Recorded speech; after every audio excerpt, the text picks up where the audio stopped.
എല്ലാ മാന്യ പ്രേക്ഷകർക്കും നമസ്കാരം. ഞാനിന്ന് മോഹൻലാൽ എന്ന അഭിനേതാവായിട്ടല്ല ഇവിടെ ഇരിക്കുന്നത്. കേരളത്തിൻ്റെ ജനനായകൻ, പ്രിയപ്പെട്ട കേരള സംസ്ഥാന മുഖ്യമന്ത്രി ശ്രീ പിണറായി വിജയൻ അവർകളുമായി നിങ്ങൾക്കായി അല്പനേരം സംസാരിക്കാൻ വേണ്ടിയാണ്. CPM-ൻ്റെ അനിഷേധ്യ നേതാവെന്ന നിലയ്ക്ക് ലോകം അറിയപ്പെടുന്ന ഒരു നേതാവ്. പക്ഷേ പിണറായി വിജയൻ എന്ന വ്യക്തി അതിലപ്പുറം പലതാണ്. നമ്മൾ പലർക്കും അറിയാത്ത ഒരു മഹാ വ്യക്തിത്വം. സ്കൂളിൽ പഠിക്കുമ്പോൾ അന്യായമായ കടത്തുകൂലി വർധനയ്ക്കെതിരെ ഒറ്റയാൽ പ്രതിഷേധം നടത്തിയ വിപ്ലവകാരിയുടെ അധികം ആർക്കും അറിയാത്ത ചില വശങ്ങളുണ്ട്. ആക്ഷൻ സിനിമകൾ, സ്റ്റണ്ട് സിനിമകൾ ഇഷ്ടപ്പെടുന്നൊരു സഹൃദയൻ. രാമായണം വായിച്ചു കേട്ട് ഭൂതപ്രേതാദികളിലുള്ള അന്ധവിശ്വാസം മാറ്റിയെടുത്ത ഒരു ബാല്യം. അമ്മയുമായി സവിശേഷമായ ഒരടുപ്പം പുലർത്തിയ മകൻ. കാർക്കശ്യത്തിൻ്റെ പുറന്തോടിന് പിന്നിൽ മറിഞ്ഞിരിക്കുന്ന ഫലിതപ്രിയനായ ഒരു ആസ്വാദകൻ. അങ്ങനെ കേരളത്തിൻ്റെ പിണറായി സഖാവിനെ പറ്റി നാം അറിയാത്ത പലതും എനിക്ക് അദ്ദേഹത്തോട് ചോദിക്കണമെന്നുണ്ട്, നിങ്ങൾക്ക് വേണ്ടി. അതിനു മുമ്പേ ബഹുമാനപ്പെട്ട പിണറായി വിജയൻ അവർകളെ ഈ അഭിമുഖത്തിലേക്ക് ഔപചാരികമായി ഞാൻ സ്വാഗതം ചെയ്യട്ടെ. നമസ്കാരം സർ. നമസ്കാരം. ഇങ്ങനൊരു അഭിമുഖം എൻ്റെ സ്വപ്നത്തിൽ പോലും ഉണ്ടായിരുന്നതല്ല. അതുകൊണ്ട് തന്നെ അതിൻ്റെ ഒരു ത്രില്ലിലും എന്നാൽ സംഘർഷത്തിലുമാണ് ഞാൻ. അഭിനേതാവായാണ് ഞാൻ സാധാരണ ക്യാമറയ്ക്ക് മുന്നിലെത്തുന്നത്. ഇപ്പോൾ അങ്ങേ അഭിമുഖം ചെയ്യുക എന്ന ദൗത്യവുമായി ക്യാമറയ്ക്ക് മുന്നിലിരിക്കുമ്പോൾ എനിക്കും അതേറെ പുതുമയുള്ള ഒരു അനുഭവമായി മാറുകയാണ്. അങ്ങേപ്പോലെ ഒരു മഹാനേതാവിനെ അഭിമുഖീകരിക്കുമ്പോൾ എങ്ങനെ തുടങ്ങണം, എവിടെ തുടങ്ങണം എന്നാലോചിക്കുന്നതിനിടയിലാണ് ഞാൻ അങ്ങേ ആദ്യം കണ്ടത് എന്നോർത്ത് നോക്കിയത്. കേരളത്തിലെ ഏതൊരു സാധാരണക്കാരനെയും പോലെ വർഷങ്ങൾക്കിടെ നിരവധി തവണ ഞാൻ അങ്ങേ നേരിട്ടും അല്ലാതെയും കണ്ടിട്ടുള്ളത് കൊണ്ട് തന്നെ ആദ്യം കണ്ടത് എന്നാണെന്ന് സ്വാഭാവികമായി എനിക്ക് ഓർത്തെടുക്കാനായില്ല. എന്തായാലും ഒരു 30 വർഷത്തെ ബന്ധമെങ്കിലും ഉണ്ടാകും. പക്ഷെ അവസാനം കാണുന്നത് ഇപ്പോഴാണ്, അതെനിക്കറിയാം. സാർ, നമുക്ക് വളരെ ലഘുവായ രീതിയിൽ നമുക്ക് ഈ അഭിമുഖം അല്ലെങ്കിൽ അഭിമുഖ സംഭാഷണം തുടങ്ങാം. ഞാനൊരു പാട്ടിൻ്റെ 4 വരി പാടാം. അതിൻ്റെ പുറകിൽ ഒരു ഉദ്ദേശമുണ്ട്, അത് ഞാൻ പിന്നെ പറയാം. ഇത് ഞാൻ അങ്ങേക്ക് നൽകുന്ന ഒരു ആദരമാണ്. പാടട്ടെ? കേരളം കേരളം കേളി കൊട്ടുയരുന്ന കേരളം, കേളി കദംബം പൂക്കും കേരളം, കേരകേളി സദനമാം എൻ കേരളം. എൻ്റെ കേരളം, അങ്ങയുടെ കേരളം, നമ്മുടെ കേരളം. അല്ല, ഇതിൻ്റെ പുറകിൽ ഒരു നല്ല ഉദ്ദേശം എന്താണെന്ന് പറഞ്ഞാൽ അങ്ങും എനിക്ക് 4 വരി പാടിത്തരണം. ഇപ്പോൾ വേണ്ട. പിന്നെ നമ്മുടെ ഈ സംഭാഷണത്തിൻ്റെ ഇടയ്ക്കോ അത് അവസാനിക്കുമ്പോഴോ എന്തെങ്കിലും. സാർ, ഞാൻ സിനിമയിൽ വന്നിട്ട് 48 വർഷമായി. അതുകൊണ്ട് തന്നെ സിനിമയുമായി ബന്ധപ്പെട്ട ഒരു ചോദ്യത്തിൽ നിന്ന് നമുക്ക് തുടങ്ങാം. സാർ, ആദ്യമായി കണ്ട സിനിമ ഏതാണെന്ന് ഓർമ്മയുണ്ടോ? അത് വളരെ ചെറുപ്പത്തിലുള്ളതായതുകൊണ്ട് അത്ര ഓർമ്മയില്ല. ഇല്ല. അത് നാട്ടിൽ വെച്ചായിരിക്കും കണ്ടത്. അതെ, അന്ന് ചെറിയ ടാക്കീസുകൾ നാട്ടിലുണ്ടാവുമല്ലോ, അതിന്റെ ഭാഗമായിട്ട് കണ്ടതാണ്. ഉത്തര കേരളത്തിലെ ഒരു നാട്ടിൻ പുറത്ത് ജനിച്ചു വളർന്ന ആളാണ് സാറ്. അപ്പോൾ അതുകൊണ്ട് തന്നെ അങ്ങയുടെ കുട്ടിക്കാലം എങ്ങനെയായിരുന്നു?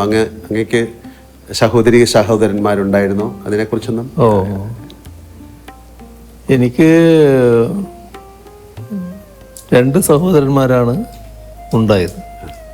പക്ഷേ എൻ്റെ അമ്മ പ്രസവിച്ചത് 14ാമത്തെ കുട്ടിയാണ് ഞാൻ. ബാക്കിയുള്ളവരൊക്കെ മരണപ്പെട്ടു പോയിരുന്നു ചെറിയ പ്രായത്തിൽ തന്നെ. പിന്നെ 2 സഹോദരങ്ങൾ, മൂത്തവർ എനിക്കുണ്ടായിരുന്നു. അങ്ങനെ 3 പേരാണ് ഞങ്ങളുണ്ടായത്. അമ്മയും അച്ഛനും ഒക്കെ ഈശ്വര വിശ്വാസികളായിരുന്നു. നാമമൊക്കെ ചൊല്ലാറ് പതിവുണ്ടായിരുന്നു.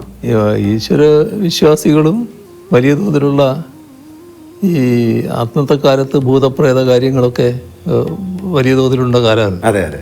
അപ്പോൾ അതിനൊക്കെ വല്ലാതെ വിശ്വസിക്കുന്ന കൂട്ടത്തിലായിരുന്നു. അതിൽ അമ്മയാണ് ഏറ്റവും കൂടുതൽ ഈ വിശ്വാസങ്ങൾ കൊണ്ടു നടന്നിരുന്നത്. അച്ഛനും വിശ്വാസി തന്നെയാണ്, പക്ഷേ അത്രത്തോളം ഉണ്ടെന്ന് പറയാൻ പറ്റില്ല. കുട്ടിക്കാലത്ത് ഏറ്റവും സന്തോഷകരവും സങ്കടകരവുമായ ചില സാഹചര്യങ്ങൾ എല്ലാവർക്കും ഉണ്ടാവും, അങ്ങേക്കും ഉണ്ടായിട്ടുണ്ടാവും. അങ്ങനെയെങ്കിൽ അവയൊക്കെ അങ്ങയുടെ ജീവിതത്തെ എങ്ങനെയാണ് സ്വാധീനിച്ചിരിക്കുന്നത്? അതിൽ വലിയ തണലായിട്ട് അമ്മ തന്നെയാണ് ഉണ്ടായത് എല്ലാ കാര്യത്തിലും. സാധാരണ നിലക്ക് നല്ല കരുതലോടെ എന്നെ വളർത്തുന്നതിൽ അമ്മ പ്രധാന പങ്ക് വഹിച്ചിട്ടുണ്ട്. എൻ്റെ കുട്ടിക്കാലത്തിന് അന്നത്തെ കാലം എല്ലാവരും പഠിക്കുന്ന കാലമല്ലല്ലോ, പിന്നെ പഠനം തുടരണമെന്നും ആഗ്രഹിക്കുന്ന കാലമല്ല. ഒരു 5ാം തരം ആവുമ്പോൾ പഠനം അവസാനിപ്പിക്കുക. അന്ന് നാട്ടിൽ ധാരാളം ഉള്ളത് ബീഡി കെട്ടാണ്. ബീഡി തൊഴിലിന് പോവാം, ബീഡി കെട്ടാൻ പോകും. കുട്ടികൾ പോയിട്ട് ബീഡി ഇങ്ങനെ കെട്ടിക്കൊടുക്കും, നൂല് കെട്ടി. അതിന് പിന്നെ ഈ ചെന്നൈ ആൾക്കാർ പറഞ്ഞു കുട്ടി പഠിക്കട്ടെ. അപ്പോൾ അതറിഞ്ഞിട്ട് സ്കൂളിലെ പ്രധാന അധ്യാപകനും മാനേജറുമായിട്ടുള്ള അദ്ദേഹം അമ്മയോട് പറഞ്ഞു, അവനെ ഇപ്പം അതിനൊന്നും വിടരുത്, നിങ്ങൾ പഠിപ്പിക്കുക തന്നെ വേണം എന്ന് പറഞ്ഞു. അങ്ങനെയാണ് LP സ്കൂൾ കഴിഞ്ഞിട്ട് UP സ്കൂളിൽ ചേരുന്നത്. UP സ്കൂളിൽ ചേർന്നപ്പോൾ ഒരു പ്രധാന കാര്യമുണ്ടായി. അവിടെ ഒരു മലയാളം അധ്യാപകൻ, മലയാളം വിദ്വാൻ, മുൻഷി എന്നാണ് നമ്മൾ സാധാരണ പറയുക, മുൻഷി മാഷ്. അദ്ദേഹം എന്നോടൊരു ദിവസം ചോദിച്ചു, നിൻ്റെ നക്ഷത്രത്താ? അപ്പോൾ അന്ന് എനിക്കറിയാവുന്ന നക്ഷത്രം ഞാൻ പറഞ്ഞു കൊടുത്തു. ഇതായിരിക്കില്ല എന്ന് അദ്ദേഹം എന്നോട് പറയുകയാണ്, നിൻ്റെ അമ്മയോട് വരാൻ പറയണമെന്ന്. അങ്ങനെ അമ്മ ചെന്നു. അപ്പോൾ അത് തന്നെ ഒരു നാട്ടിൽ വാർത്തയായി, മുൻഷി മാഷ് അമ്മയെ വിളിച്ചിരിക്കുന്നു എന്നൊരു വാർത്ത. അങ്ങനെ ചെന്നപ്പോൾ എപ്പോഴായിരുന്നു പ്രസവിച്ചത്, ഏതാ സമയം എന്നൊക്കെ ചോദിച്ചു. ആ കാലത്ത് വലിയ കൃത്യതയില്ല, ഉച്ചയ്ക്ക് ശേഷമാണ് എന്നത് മാത്രമേ അമ്മയ്ക്ക് കൃത്യമായിട്ട് പറയാൻ പറ്റുള്ളൂ. അപ്പോൾ അദ്ദേഹം നോക്കുമ്പോൾ ഞാൻ ആദ്യം പറഞ്ഞ നക്ഷത്രം ഉച്ചയോടുകൂടി അവസാനിച്ചിരിക്കുന്നു, പിന്നെ പുതിയ നക്ഷത്രമാണ്. അപ്പോൾ അദ്ദേഹം പറഞ്ഞു, ഇതാണ് ഇവൻ്റെ നക്ഷത്രം, ഞാൻ ജാതകം എഴുതിത്തരാമെന്ന് പറഞ്ഞു. അങ്ങനെ അദ്ദേഹം എഴുതുന്ന ജാതകം അമ്മയുടെ കയ്യിലുണ്ടായിരുന്നു ഒരു ദീർഘകാലം. എന്നിട്ട് അവിടുന്ന് പറഞ്ഞു, ഇവൻ എവിടെയാണോ തോക്കുന്നത് അവിടം വരെ പഠിപ്പിക്കണം, തോറ്റാൽ നിർത്തിക്കോളും എന്ന് പറഞ്ഞു. അങ്ങനെയാണ് പഠനം തുറന്നു പോകുന്നതിന് ഇടയാകുന്നത്. ESLC ഉണ്ടായിരുന്നു. 8ാം തരത്തിൽ ESLC എന്ന് പറയുന്നൊരു പബ്ലിക് എക്സാമിനേഷൻ. അതിൽ ഞങ്ങൾ 3 കുട്ടികളായിരുന്നു അവിടുന്ന് പാസ്സായത്. പഠനത്തിന് പിന്നെ മറ്റ് പിന്തുണയൊന്നുമില്ലല്ലോ, നമ്മൾ തന്നെ വായിക്കുന്നെങ്കിൽ വായിക്കുക എന്നുള്ളതേ ഉള്ളൂ. വീട്ടിൽ സഹായമില്ല, അയൽവക്കങ്ങളിലും സഹായം കിട്ടാനില്ല. കാരണം ആരും അങ്ങനെ പഠനമായിട്ട് ബന്ധപ്പെട്ടവർ ഇന്നത്തെ സമൂഹത്തിനെ പോലെയല്ലാരും. അപ്പം അതിലൊക്കെ പക്ഷേ വലിയ സ്നേഹസമ്പന്നരാണ് എല്ലാവരും, എല്ലാ കാര്യങ്ങളിലും നല്ല സ്നേഹമാണ്. അതാണ് അതിൻ്റെ ഒരവസ്ഥ. സാറ് വളരെ അടുത്ത കൂട്ടുകാരുണ്ടായിരുന്നിരിക്കാം. അങ്ങ് പഠനത്തിൽ മാത്രമാണോ അതോ കളികളിലും കായിക മികവിലും ഒക്കെ ഉണ്ടായിരുന്നോ, അതോ വായന, കലാപ്രവർത്തനം, അങ്ങനെ എന്തെങ്കിലും പറയാനുണ്ടോ? ചെറുപ്പകാലത്ത് എല്ലാവരും കളിക്കുമല്ലോ, ഇന്നത്തെ പോലെ എല്ലാവരും എല്ലാ കളിയും വന്ന് പിന്നെ കുട്ടികൾ വലിയ കളിയല്ലേ സാധാരണ. ആ കളികളിലൊക്കെ ഞാനും ഉണ്ടായിരുന്നു. അതിൽ പ്രധാനം ഒന്ന് ഫുട്ബോളായിരുന്നു. പിന്നെ കുറച്ച് കഴിഞ്ഞപ്പോൾ നാട്ടിലൊരു വലിയ ബാഡ്മിൻ്റൺ ടൂർണമെൻ്റ് നടന്നു. ആ ടൂർണമെൻറ്റ് കണ്ടപ്പോൾ നമുക്കൊരു ചെറിയ കുട്ടികളാണല്ലോ, ഒരു ആവേശം. അപ്പോൾ എൻ്റെ അടുത്ത സുഹൃത്തുക്കളുണ്ട്, നാണു, രാജൻ എന്ന് പറഞ്ഞ 2 പേര്. ഞങ്ങളെല്ലാം കൂടി ഒരു കളി തുടങ്ങി. അപ്പോൾ അതിന് ബാറ്റില്ല. അപ്പോൾ ഓലയുടെ അടിഭാഗമില്ല, അതിൻ്റെ മടൽ ഇങ്ങനെ കുറച്ച് വീതി ഉണ്ടാവും, അത് വെച്ചിട്ടായി കെട്ടിയ ബോളിൽ കളി.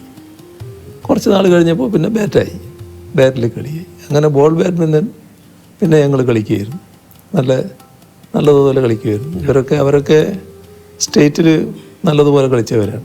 ഈ നാണു എന്ന് പറയുന്ന ആൾ സ്റ്റേറ്റിന് റെഫറി ആയിട്ടൊക്കെ പിന്നീട് കുറേ കാലം പോയതാണ്. അങ്ങനെ ബാഡ്മിൻ്റണും കൂടി കളിക്കുകയായിരുന്നു. രാഷ്ട്രീയത്തിന് പുറത്ത് അങ്ങേക്ക് വലിയൊരു സൗഹൃദ വലയമുണ്ടല്ലോ. അടുത്തിരുന്ന തമാശ പറയാൻ സ്വാതന്ത്ര്യമുള്ള സുഹൃത്തുക്കളുണ്ടോ? അവരോടൊപ്പം സമയം ചെലവഴിക്കാൻ അങ്ങേക്ക് സാധിക്കാറുണ്ടോ? ഇപ്പം അതിന് കുറേ വിഷമമുണ്ട്. എന്നാലും എൻ്റെ പഴയകാല സുഹൃത്തുക്കൾ ഇപ്പോഴും സുഹൃത്തുക്കളായിട്ട് തന്നെ നിൽക്കുന്നുണ്ട്. അവർ എപ്പോഴും കാണും.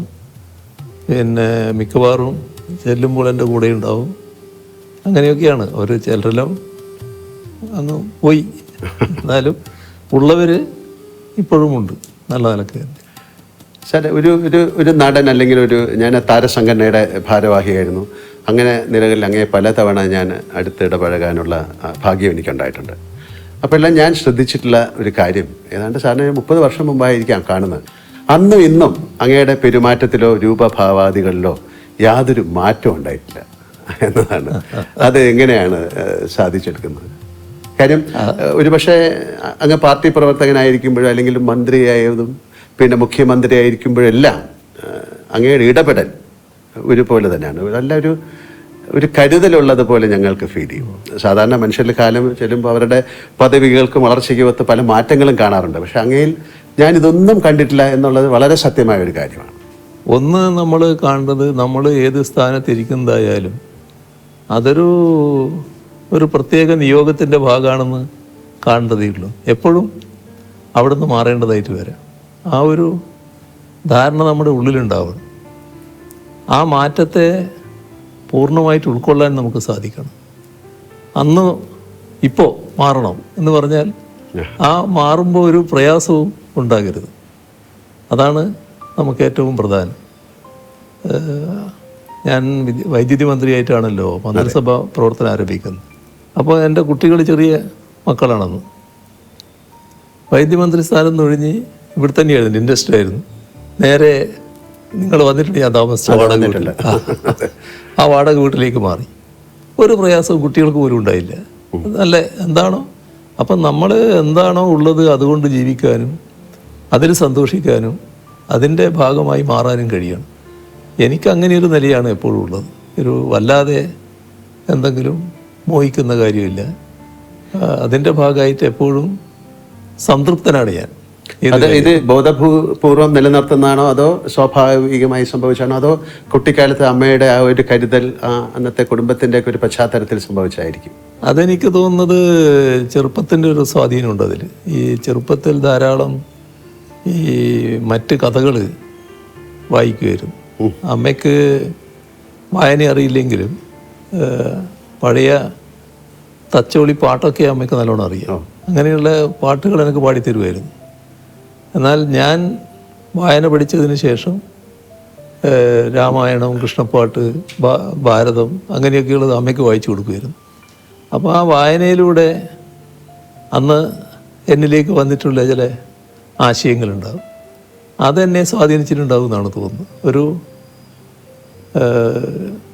ഒരു സന്യാസ ജീവിതത്തിൻ്റെ ചില അംശങ്ങൾ ചിലപ്പോൾ നമ്മളെ മനസ്സിലുണ്ടാകാനിടയുണ്ടാവും. അതുകൊണ്ടായിരിക്കാം വലിയ മറ്റു മോഹങ്ങൾ അധികം ഇല്ലാതെ വരുന്നത്. വലിയ കർക്കശക്കാരൻ എന്നൊരു പേരുണ്ടത്. അല്ല, അതുകൊണ്ട് ചോദിച്ചാണ്. പക്ഷെ അപ്പം എൻ്റെ കണ്ടെത്തലുകൾ ശരിയായിരുന്നു എന്ന് ഞാൻ വിശ്വസിക്കുന്നു. സാറ് സ്കൂൾ ആ സമയത്തൊക്കെ അല്ലെങ്കിൽ കോളേജിലൊക്കെ നാടകങ്ങളിലും വല്ലതും അഭിനയിച്ചിട്ടുണ്ടോ? നാടകത്തിൽ അഭിനയിച്ചിട്ടില്ല, പക്ഷെ ഞാൻ കഥാപ്രസംഗം നടത്തിയിട്ടുണ്ട്. ആണോ? UP സ്കൂളിൽ പഠിക്കുമ്പോൾ എന്നോടൊരു മാഷ് പറഞ്ഞു കഥാപ്രസംഗം നടത്തണം. അങ്ങനെ ഞാനൊരു കഥാപ്രസംഗം നടത്തിയിട്ടുണ്ട്. അതിൽ പാട്ടുകളൊക്കെ പാടണ്ടേ? പാടണം, പാട്ടൊക്കെ പാടും. പിന്നെ പാട്ട് പാടണേ. പിന്നെ അത് അതെ അതെ, ജാലവിദ്യ, മാജിക്. അതായത് ഒരു നൂലിന്മേലൊരു ചോക്ക് കിട്ടും. ചോക്കല്ലേ എഴുതുന്നത്? ആ ചോക്ക് കെട്ടിയിട്ട് ഇങ്ങനെ പിടിക്കും. എന്നിട്ട് ഈ നൂലങ്ങോട്ട് കത്തിക്കും. കത്തിയാലും ചോക്ക് വീഴില്ല. അപ്പോൾ അതിൻ്റെ വിദ്യ എന്താണെന്ന് പറഞ്ഞാൽ ഈ നൂല് പലവട്ടം ഉപ്പുവെള്ളത്തിൽ മുക്കി ഉണക്കുക. അങ്ങനെ ഉണക്കിയെടുത്തിട്ട് കത്തിച്ചാൽ ആ ചാരം അങ്ങനെ തന്നെ നിൽക്കും, വീണുപോകാതെ, ചോക്ക് വീണുപോകാതെ നിൽക്കും. ഇതാണ് ഒരു ജാലവിദ്യ. മറ്റേ ഒരു കഥാപ്രസംഗം ഞാൻ നടത്തിയിരുന്നു. ഒരു വലിയ ആൽമരത്തിൻ്റെ താഴെ ഒരാൾ കിടന്ന് ഉറങ്ങുന്ന, അദ്ദേഹത്തിൻ്റെ തലയിൽ നെറ്റിയിലൊരു ചെറിയ അതിൻ്റെ കായ വന്ന് വീഴുന്നു. അപ്പോൾ ഈ കായ് അല്ല തെങ്ങിൻ്റെ തേങ്ങ പോലത്തെ ആണെങ്കിൽ എൻ്റെ കഥ എന്താകുമായിരുന്നു എന്ന് പറയുന്നത്. അപ്പോൾ പ്രകൃതിയുടെ ഒരു പ്രത്യേകത കാണിക്കുന്ന ഒരു കഥയായിരുന്നു അത്. ഓക്കെ, അപ്പം നമുക്ക് പാട്ട് ഇപ്പം വേണ്ടല്ലേ, കുറച്ച് കഴിഞ്ഞിട്ടാകാം അല്ലേ? എപ്പോഴെങ്കിലും ഒരു എഴുത്തുകാരനാവണമെന്ന് ആഗ്രഹിച്ചിട്ടുണ്ടോ? അത്തരത്തിൽ എന്തെങ്കിലും അങ്ങ് എഴുതിയിട്ടുണ്ടോ? അല്ലെങ്കിൽ എന്തെങ്കിലും അങ്ങനെ കുത്തിക്കുറിക്കുക എന്ന് ചോദിക്കുന്നത് ശരിയല്ല, അങ്ങനെ എന്തെങ്കിലും അങ്ങ് എഴുതിയിട്ടുണ്ടോ? എഴുത്ത് വിശദമായിട്ട് എഴുതിയിട്ടില്ല, പക്ഷെ പിന്നീട് രാഷ്ട്രീയ ജീവിതത്തിൽ പല കാര്യങ്ങളും എഴുതേണ്ടി വരുമല്ലോ, അങ്ങനെയുള്ള കാര്യങ്ങളൊക്കെ ഞാൻ എഴുതിയിട്ടുണ്ട്. രാഷ്ട്രീയ അങ്ങയുടെ ഒരു ആത്മകഥ അങ്ങനെ എന്തെങ്കിലും എഴുതണമെന്ന ഒരു ആഗ്രഹമുണ്ടോ? അതൊന്നും ഇതിൻ്റെ ഇടക്ക് അതിനെപ്പറ്റി ഒരു ആലോചനയും ഉണ്ടായിട്ടില്ല. എന്നാൽ പിന്നെ ചിലരൊക്കെ അതിനു വേണ്ടി ഒരു ശ്രമം ആരംഭിച്ചിട്ടുമുണ്ട്, പക്ഷെ അതൊന്നും പൂർണ്ണതയിലെത്തിയിട്ടില്ല. എൻ്റെ വീട്ടിൽ വലിയൊരു ലൈബ്രറി ഉണ്ടെന്ന് എനിക്കറിയാം. തിരക്കുകൾക്കിടയിൽ അങ്ങേക്ക് വായിക്കാൻ സമയം കിട്ടാറുണ്ടോ? ഇപ്പോഴത്തെ പ്രശ്നം വല്ലാത്ത പ്രശ്നമാണ്. ഇപ്പോൾ വായനക്കൊക്കെ വല്ലാത്ത സമയം കുറയാണ്. മറ്റ് വായന എനിക്കൊരു നല്ല രസമായിരുന്നു, നല്ല രീതിയിൽ വായിക്കാൻ പറ്റുമായിരുന്നു. പക്ഷെ ഇപ്പം അങ്ങനെ വായിക്കാൻ അധിക സമയം കിട്ടുന്നില്ല. അപ്പോൾ അങ്ങേ ഏറ്റവും കൂടുതൽ സ്വാധീനിച്ച പുസ്തകങ്ങളുണ്ടാവും, അത് ഏതെങ്കിലും ഒരു പുസ്തകത്തിൻ്റെ പേര് പറയാമോ?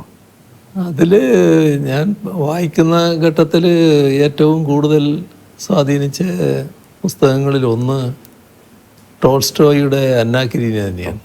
വലിയ ഹൃദയത്തെ ഏറ്റവും അധികം ബന്ധിപ്പിക്കുന്ന, മനസ്സിനെ ബന്ധിപ്പിക്കുന്ന ഒരു കഥ തന്നെയാണെന്ന് പറയാം.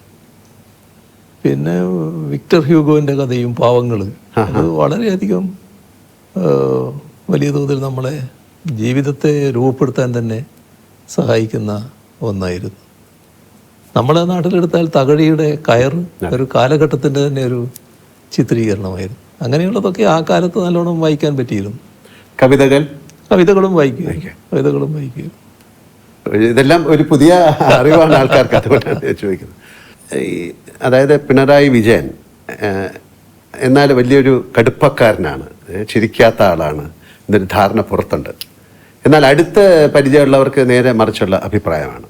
ഈ പ്രകൃതം സ്വയം എടുത്തണിഞ്ഞതാണോ, അതോ ഈ കടുപ്പക്കാരനെന്ന ഇമേജ് മാറ്റണമെന്ന് എപ്പോഴെങ്കിലും തോന്നിയിട്ടുണ്ടോ, അതോ ആളുകൾ തന്നെ അത് തിരിച്ചറിയട്ടെ എന്നാണോ നിലപാട്? അത് ബ്രാൻഡ് ചെയ്യപ്പെടുന്നതാണ്. കാരണം ഞാനൊരു ഇടതുപക്ഷ പ്രവർത്തകൻ, പ്രത്യേകിച്ച് CPIM-ൻ്റെ ഒരു പ്രധാനി എന്നൊക്കെയുള്ള നിലയിൽ വരുമ്പോൾ അതിലൊരു സാധാരണയിൽ നിന്നൊരു വ്യത്യസ്തനാണ് എന്ന് കാണിക്കൽ നമ്മുടെ ചില ആളുകൾക്ക് വലിയ താല്പര്യമുണ്ടായിരുന്നു.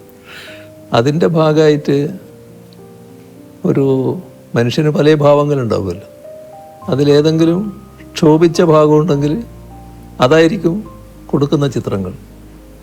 അപ്പോൾ മറ്റ് സന്തോഷത്തിൻ്റെ നിമിഷങ്ങൾ അവരുടെ കയ്യിലുണ്ടാവും, പക്ഷെ അത് കൊടുക്കേണ്ടതില്ല എന്ന് അവർ വെക്കും. ഞാൻ പിന്നെ എന്നെപ്പറ്റി വരുന്ന വാർത്തകളിൽ അധികം അങ്ങനെ വ്യാകുലപ്പെടാറില്ല. അതിപ്പോൾ സ്വാഭാവികമായിട്ട് വരുന്നൊരു കാര്യമായിട്ട് ഞാൻ കാണാറില്ല.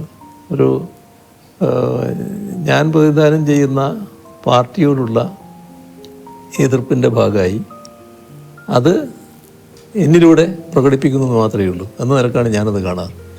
ഈ എതിർപ്പ് ഉയർത്തുന്നവരോടും ഒരു തരത്തിലുള്ള ഈർഷ്യയോ വിദ്വേഷമോ എനക്കൊട്ടുണ്ടാകാറുമില്ല.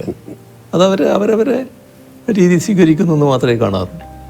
അപ്പം അതുകൊണ്ട് തന്നെ ഏതെങ്കിലും ഒരു തെറ്റായ കാര്യം വന്നാൽ, ഇപ്പോൾ സാധാരണ രാഷ്ട്രീയ പ്രവർത്തകരായിട്ടുള്ള ആൾക്കാർ പല മാധ്യമങ്ങളെയും അപ്പം തന്നെ വിളിക്കും, എന്താ നിങ്ങളങ്ങനെ കൊടുത്തത്, ഇങ്ങനെ കൊടുത്തത് ശരിയാണോ എന്നൊക്കെ പറയും.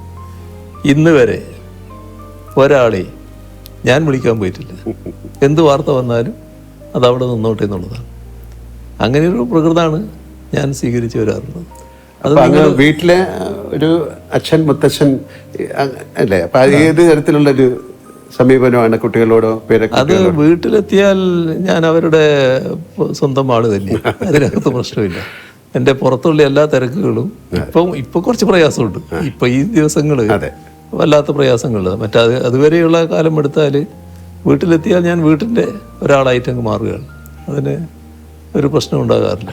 അത് കുട്ടികൾക്കും ഉണ്ടാകാറില്ല, വേറെ കുട്ടിക്കും ഒന്നും ഉണ്ടാകാറില്ല. അങ്ങനെ ഒരു അവസ്ഥയാണ്. സാർ, ഇന്നത്തെ തലമുറയിലെ കുട്ടികൾക്ക് പഴയ കാലത്തെ അപേക്ഷിച്ച് ഒരുപാട് അവസരങ്ങളുണ്ട്. ഈ സ്മാർട്ട് ഫോണ്, ആർട്ടിഫിഷ്യൽ ഇൻ്റലിജൻസ് അതൊക്കെ വന്നതോടുകൂടി അറിവ് സമ്പാദിക്കാൻ ഒരുപാട് വഴികളുണ്ട്. പഴയ കാലം പോലല്ല. എങ്കിലും പുതിയ തലമുറ നേരിടുന്ന ഭയങ്കരമായ സമ്മർദ്ദങ്ങളുണ്ട്. ആ സമ്മർദ്ദങ്ങൾ വലുതാണ്. അവരോടൊരു ഒരു മുത്തശ്ശൻ എന്ന നിലയിൽ എന്താണ് അങ്ങേക്ക് പറയാനുള്ളത്? അല്ല, ഇന്നത്തെ കാലത്ത് ഈ പറഞ്ഞ കാര്യം ശരിയാണ്. കുട്ടികൾ വലിയ തോതിൽ വിവരങ്ങൾ അവരുടെ വിരൽത്തുമ്പിൽ കിടക്കുകയാണ്. ഒന്ന്, കുട്ടി എന്തെങ്കിലും കാര്യങ്ങൾ ചെയ്യാൻ തുടങ്ങുന്നതിന് മുൻപ് തന്നെ സാങ്കേതിക കാര്യങ്ങളാണ് ചെയ്തു തുടങ്ങുന്നത്. ഈ ഫോണും മറ്റും ആയിട്ട് ബന്ധപ്പെട്ടിട്ടുള്ള കാര്യങ്ങൾ. അപ്പോൾ ഫോണും മറ്റും വെച്ചുകൊണ്ടുള്ള ഒരുപാട് അത്ഭുതങ്ങൾ കാണിക്കുന്നവരാണ് നമ്മുടെ കുട്ടികൾ. പക്ഷെ അതിൽ ആ ലോകം വളരെ വലുതാണ്. എന്നാൽ അതിനകത്തുള്ള ചതിക്കുഴികളുണ്ട്. ആ ചതിക്കുഴികൾ തിരിച്ചറിയാൻ പറ്റണം. അപ്പോൾ അതിന് ചിലപ്പോൾ ചെറിയ കുട്ടികൾക്ക് എല്ലാ വഴിയും തിരിഞ്ഞു എന്ന് വരില്ല. അപ്പോൾ ഒന്നും അച്ഛനമ്മമാരിൽ നിന്നും മറച്ചു വെക്കാതിരിക്കുക എന്നുള്ളതാണ് ഏറ്റവും പ്രധാനം. സ്വകാര്യമായിട്ട് ചെയ്യാതിരിക്കുക. താൻ കാണുന്നത് സ്വകാര്യമായിട്ട് കാണണം എന്ന് നിർബന്ധമില്ലാതിരിക്കുക. അമ്മയോ അച്ഛനോ കാണുന്നതിന് ഒരു തടസ്സമില്ലാതിരിക്കുക. അങ്ങനെയൊരു നില വന്നാൽ കുട്ടിക്ക് തന്നെ എന്താണ് കാണാവുന്നത് കാണാത്തത് എന്നതിനെ പറ്റിയൊരു ധാരണയുണ്ടാക്കാൻ ഇടയാകും.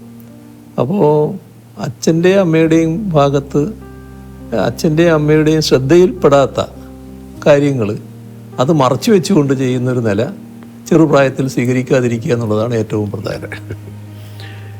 ഇപ്പം അങ്ങേ കാണാൻ വരുന്നവരെ സ്വീകരിക്കുന്നതിലും അവർക്ക് ഭക്ഷണം നൽകുന്നതിലും അങ്ങ് കാട്ടുന്ന വലിയ ആതിഥേയ മര്യാദ ഞാൻ പലപ്പോഴും കണ്ടിട്ടുണ്ട്. അത് മാതൃകയാക്കാൻ ഞാൻ പലരോടും പറഞ്ഞിട്ടുണ്ട്. ഈ ഒരു ശീലം അമ്മയിൽ നിന്നാണോ കിട്ടിയത്, അല്ലെങ്കിൽ കുടുംബ പശ്ചാത്തലത്തിൽ നിന്നാണോ കിട്ടിയത്?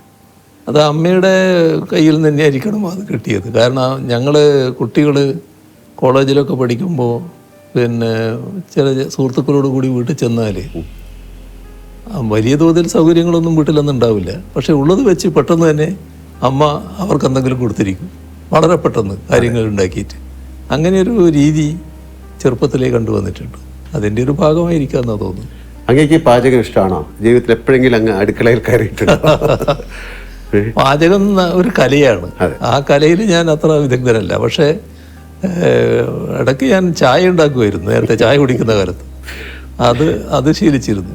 അതിനപ്പുറത്ത് ഇല്ല, ഒന്നിലേക്ക് കടക്കാൻ എനിക്ക് ധൈര്യം കിട്ടിയിട്ടില്ല. അപ്പം അങ്ങനെയാണെങ്കിൽ അങ്ങയുടെ പ്രിയപ്പെട്ട ഒരു ഭക്ഷണം എന്താണ്?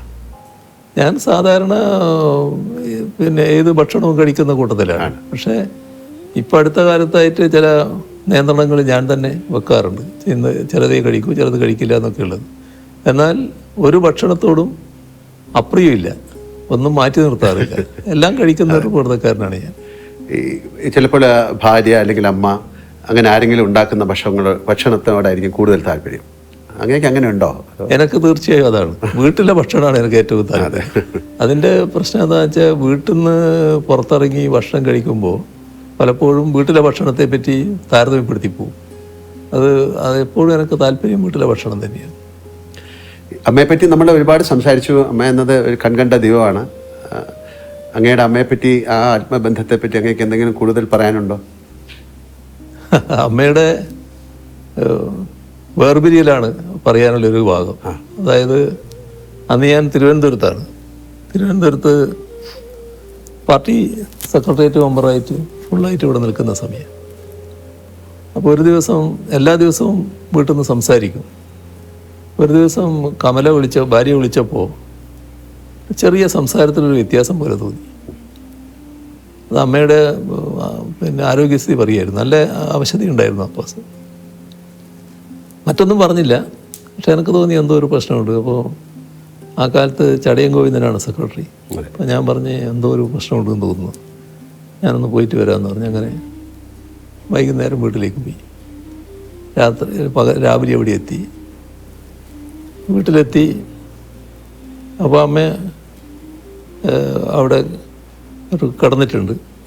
അവിടെ നിന്ന് എഴുന്നേറ്റിരുത്തി എൻ്റെ ദേഹത്തിങ്ങനെ ചാരിയിരുന്ന് ലേശം വെള്ളം കൊടുത്തു. ആ വെള്ളം കുടിച്ചു. അവിടെ കഴിഞ്ഞു. അതെ. അപ്പോൾ അതാണ് അതിൻ്റെ പ്രത്യേകത. അത് കഴിഞ്ഞിട്ട് എനിക്കറിയാം അമ്മ ഏത് നിമിഷവും മരണപ്പെടും എന്നൊക്കെ നമുക്കറിയാമല്ലോ. പക്ഷേ ഞാനും വൈഫും മാത്രമേ ആ സമയത്തുള്ളൂ, മറ്റാരുമില്ല. അപ്പോൾ ഞാൻ പുറത്തിറങ്ങിയിട്ട് ആളോട് പറയണമല്ലോ. പുറത്തിറങ്ങി ഒരാൾ മുമ്പിൽ വന്ന് വിട്ടു, ഒരു നാണു എന്ന് പറയുന്നയാൾ. പക്ഷെ ഒരക്ഷരം വാക്കിങ്ങോട്ട് വരുന്നില്ല, പറയാൻ പറ്റുന്നില്ല. അപ്പോൾ അദ്ദേഹത്തിന് മനസ്സിലായി അതങ്ങനെയൊരു ബന്ധമായിരുന്നു.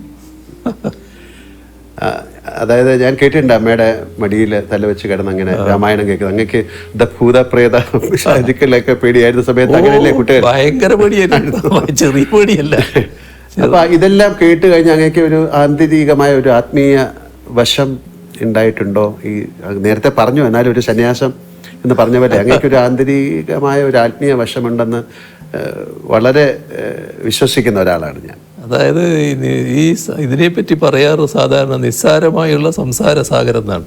അതെ. അപ്പൊ അങ്ങനെയൊരു തോന്നലാണ് ആ ചെറുപ്പകാലത്ത് എനിക്ക് ഉള്ളത്. അതിൻ്റെ ഭാഗമായിട്ട് കുറേ ആ സ്വാധീനം എന്നിലുണ്ടാവും തന്നെയാണ് തോന്നുന്നത്.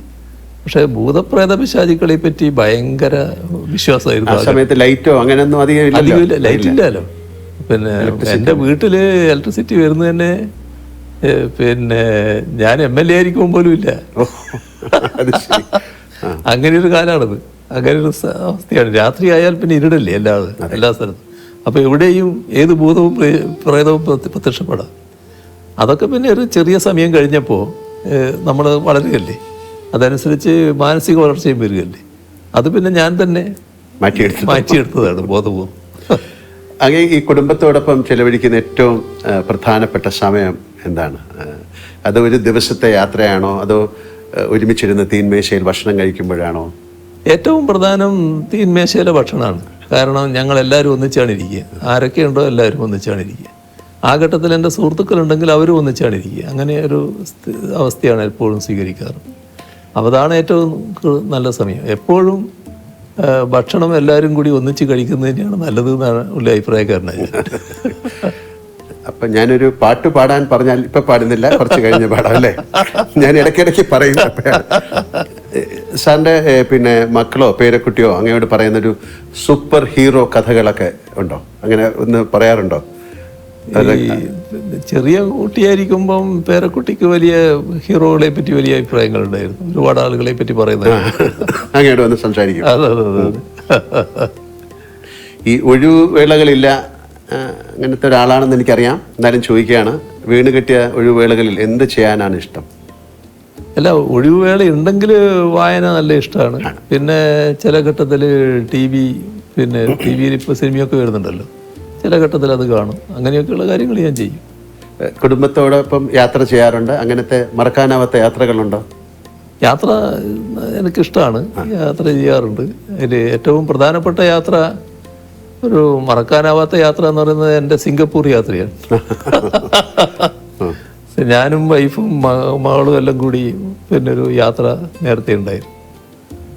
അപ്പോൾ അത് ഇത് കഴിഞ്ഞപ്പോഴാണ്, നമ്മുടെ വൈദ്യുതി മന്ത്രി സ്ഥാനം പോയപ്പോഴാണ്. അപ്പോൾ എൻ്റെ കയ്യിൽ ആ സമയത്തുള്ള യാത്ര ചെയ്യുമ്പോൾ നമുക്ക് കിട്ടുന്ന പോയിൻറ്റ്സ് ഉണ്ട്. അതെ.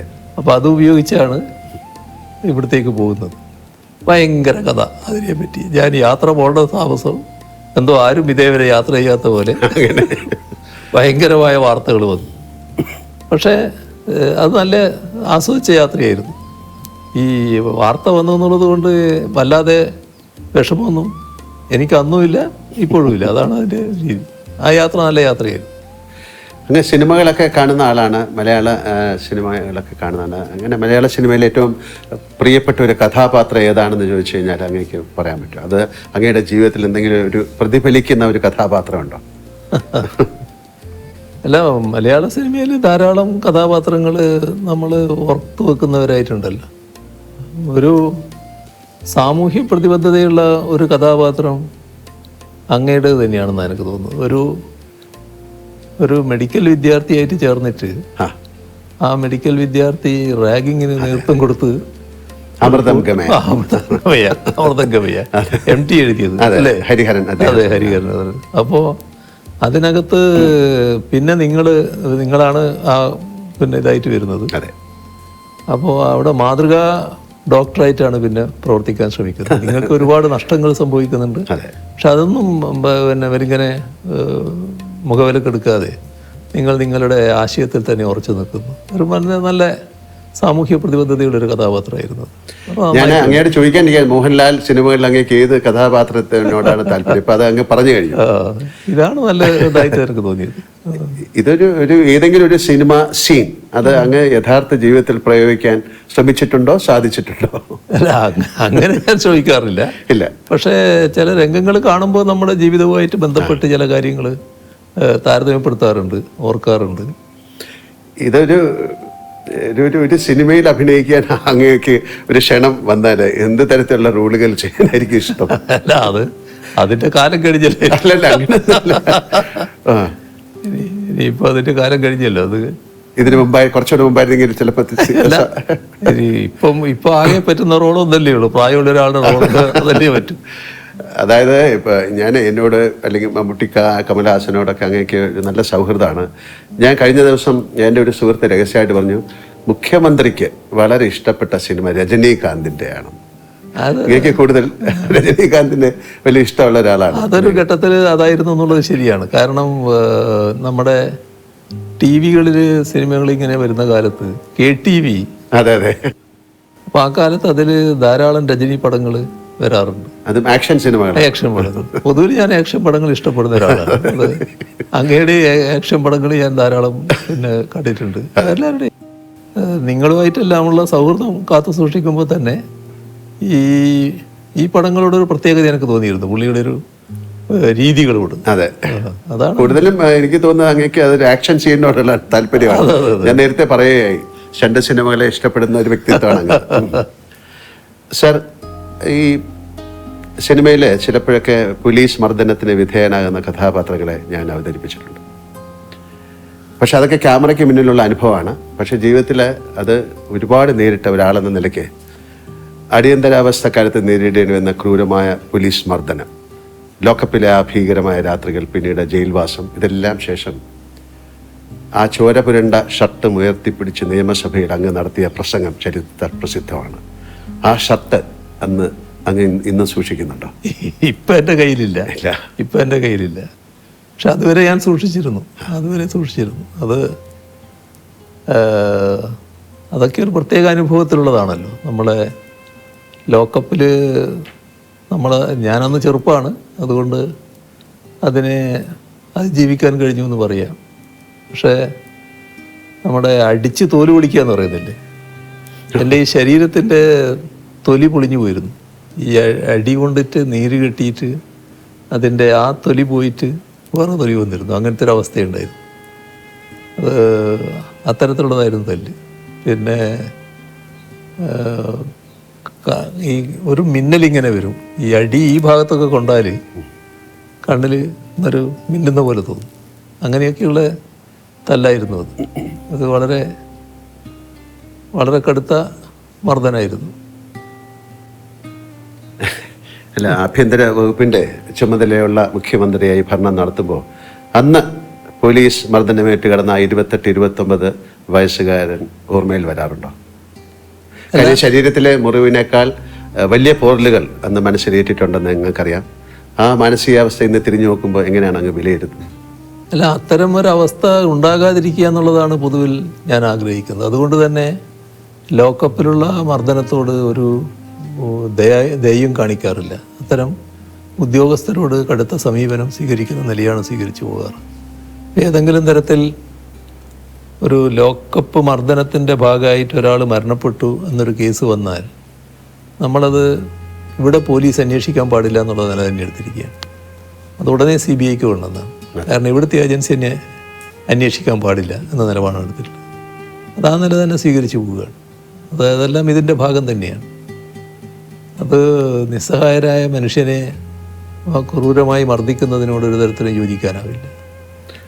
അങ്ങ് നേരത്തെ പറഞ്ഞൊരു കാര്യമാണെങ്കിലും ഏത് രംഗത്ത് പ്രവർത്തിക്കുന്നവരാണെങ്കിലും ഇന്ന് നേരിടുന്ന ഒരു ദുരവസ്ഥ വ്യക്തിപരമായ അധിക്ഷേപങ്ങളും വ്യാജ ആരോപണങ്ങളും നേരിടേണ്ടി വരുന്നു എന്നതാണ്. അത് രാഷ്ട്രീയ രംഗത്ത് മാത്രമല്ല, കലാരംഗത്തും ഒക്കെ ഉണ്ട്. വ്യക്തിപരമായ അധിക്ഷേപങ്ങളെ അങ്ങ് ഒരുപാട് നേരിട്ടിട്ടുമുണ്ട്.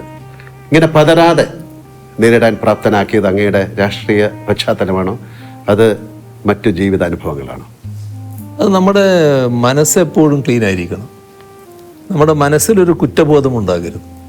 നിങ്ങളൊരു ആരോപണം ഉയർന്നു വരുമ്പോൾ ആ ആരോപണത്തിൻ്റെ ഭാഗമായുള്ള എന്തെങ്കിലും ഒരു അംശത്തിൻ്റെ പങ്കാളിത്തം നമുക്കുണ്ടെങ്കിൽ നമുക്കൊരു കുറ്റബോധം വരും. ഒന്നുമില്ലാത്തൊരു കാര്യം പറഞ്ഞു കേൾക്കുമ്പോൾ അതിനൊരു ചിരിയോടെ നേരിടാൻ നമുക്ക് സാധിക്കും. ഇപ്പോൾ എന്തെല്ലാം ആരോപണങ്ങൾ വന്നിരിക്കുന്നു. അത് ഒരു ഘട്ടത്തിൽ കേരളത്തിലെ ഒരുപാട് സ്ഥലങ്ങൾ എൻ്റെ പേരിലുള്ളതാണെന്ന് വന്നിരുന്നു.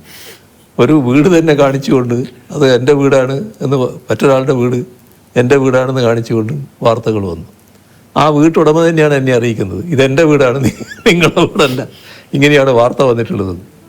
പിന്നെ സിംഗപ്പൂർ കമല ഇൻ്റർനാഷണൽ, അതെ, അങ്ങനെ ഒരു കമ്പനിയുണ്ട്, ഒരു ഇങ്ങനെയുള്ള ഒരുപാട് വാർത്തകൾ.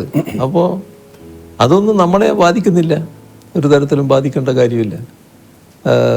അതിന് എന്നെ പ്രേരിപ്പിക്കുന്ന കാര്യം എന്താണെന്ന് പറഞ്ഞാൽ, അല്ലെങ്കിൽ എന്നെ അങ്ങനെ ഒരു രൂപത്തിലേക്ക് എത്തിക്കുന്നത്, തെറ്റുകൾ നമ്മൾ ചെയ്യരുത്.